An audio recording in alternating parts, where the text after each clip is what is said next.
Greetings, lore seekers, and welcome to another episode of the Lost Archives, a Star Wars Legends lore series.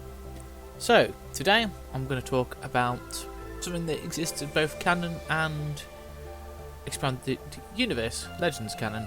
This would be the Witches of Dathomir, or the Dathomiri, or the Daughters of Aelia. Now, you would have heard of their in-canon version, which is simply known as the NightSisters, but there is a more in-depth expanded universe Legends version to these witches, which the NightSisters are actually the outcasts.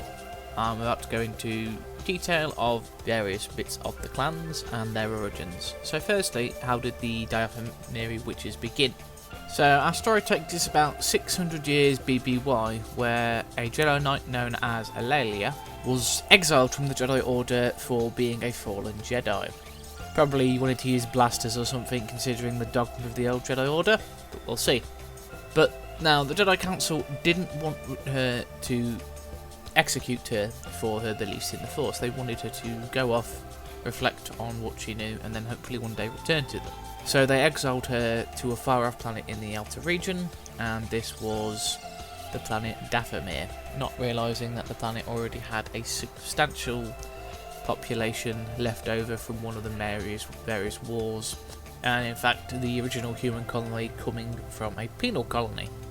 At some point during this time, those already on the planet shrouded Dathomir from galactic view, and so it would be a bit strange that nobody was able to discover the planet again for centuries, as it was a long time before anyone once again discovered the planet. Though it is to note that some of the shamans originally from Dathomir were members of the Jedi Order, the founder of the Jedi Order. So, back on topic, Leia had come to the planet to meditate and think about her aspects of the Force. Now, she never returned to the Jedi, and over time she had many daughters on the planet. It is these daughters who were the founders for the various clans of witches. Each clan from this was able to track their origin back to one of these women. Over time, each clan would evolve varying Force traditions and would even stop calling it the Force. They would just simply refer to it as the arts. Each of them would have a unique set of rules surrounding usage of the Force, but they all held one rule above all others: never concede to evil, which meant that if anyone fell to the dark side, they would either be dealt with or exiled. And that is how the NightSisters began. Now, there are many conflicting rumours regarding the origins of the Dathomiri witches and the clans. There's even some that state that every human born on Dathomir originates from Leia. Now, while if she did what good old Genghis Khan did back in his day, there is a high chance that a lot of them are related to her, but that's probably not the case. Now, each of the clans were given a book written by Leia, known as the Book of Lore. And this was essentially a book of magic and spells written by Leia to help guide them on their paths down the Force. Considering that Leia was a former Jedi Knight, a lot of it was based off some of the text on the Jedi Code. This was originally intended to be a moral guide, but over time it evolved into grimoires and various other bits, with each clan making a copy and then expanding upon their own book of laws. This eventually does lead with varying Force traditions and rules that are subject to many different things, depending on your origin. I believe the NightSisters do have their own book of laws, but it completely contradicts the original version that Leia once had. Now, having such a strong core of women with which to create, most of the Dathomiri clans are matriarchal in sense, with one witch, at this point we'll call them, being the leader of the clan and directing what the clan does. But there have been several male clans that have sprung up over the years. As this is meant to be a brief overview, I think what I'll do in a separate video is I will go over each clan and their varying different beliefs on the Force. This one will mainly be a touch of an overview of the various clans and specifically the NightSisters, as they are a deviant from every other clan. So to touch briefly on the culture of the Witches, with a quote actually from Luke Skywalker, it's often easy to see the barbarism in alien cultures than it is to see in your own. The Witches have built a hierarchy based on power, as do most cultures. Now, this was a conversation that Luke was having with Prince Isolde of the Hapes Consortium when they were on the planet looking for Luke's sister. He was basically explaining to Isolde that the Witches weren't barbarians but a complex hierarchy of power structures, mostly those who live among the Witches who had the power of the Force. Now, originally there were only 7 clans of Dathomir witches, these being the elder daughters of Leia, and each of these clans taking the names of regional landmarks. Now, the clans would take to raiding from any of the local populations as well as from each other.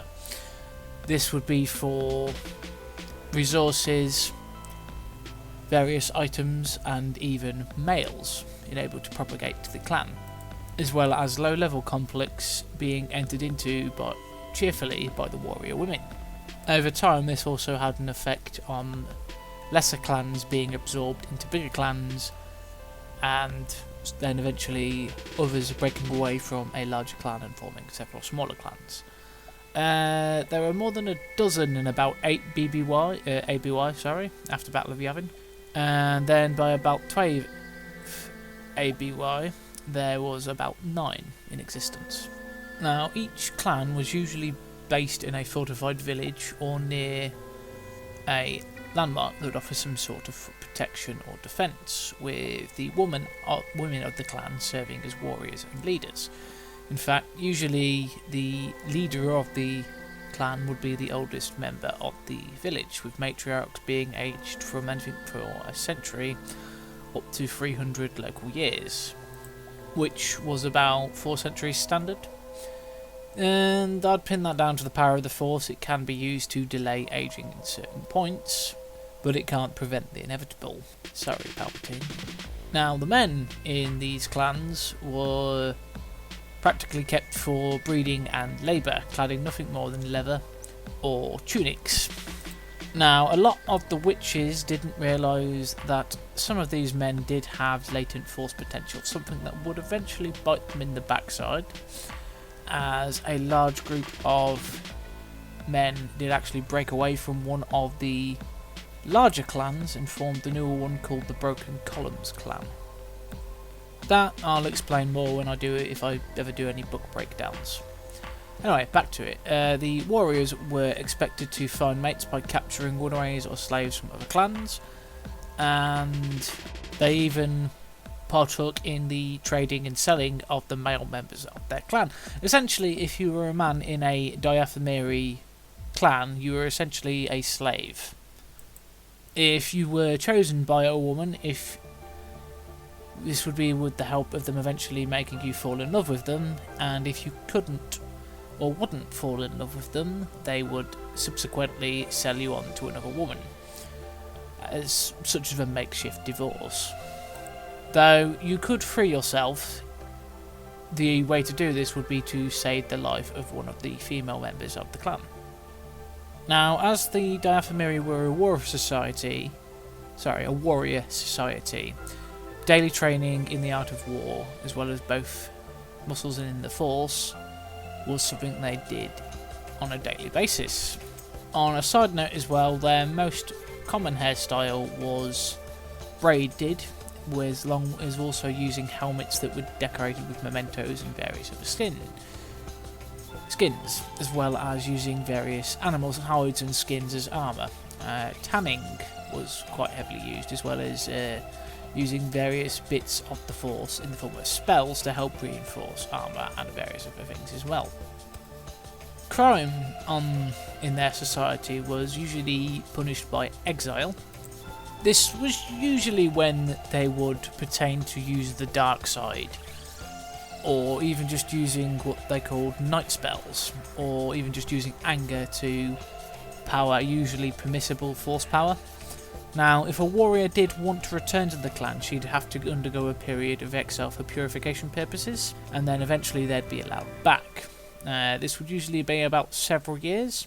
This actually does lead me on to the main talking point. Those who didn't want to come back after this became known as the NightSisters, and would remain in exile. In fact, this is how the NightSister clan formed. A lot of these exiles banded together, and then formed their own clan. They even took over existing clans and merged them into the fold, and very much did not have any interest in the rest of what the Dathomiri were up to. In fact, they'd even created a parody of the Book of Laws called the Book of Shadows.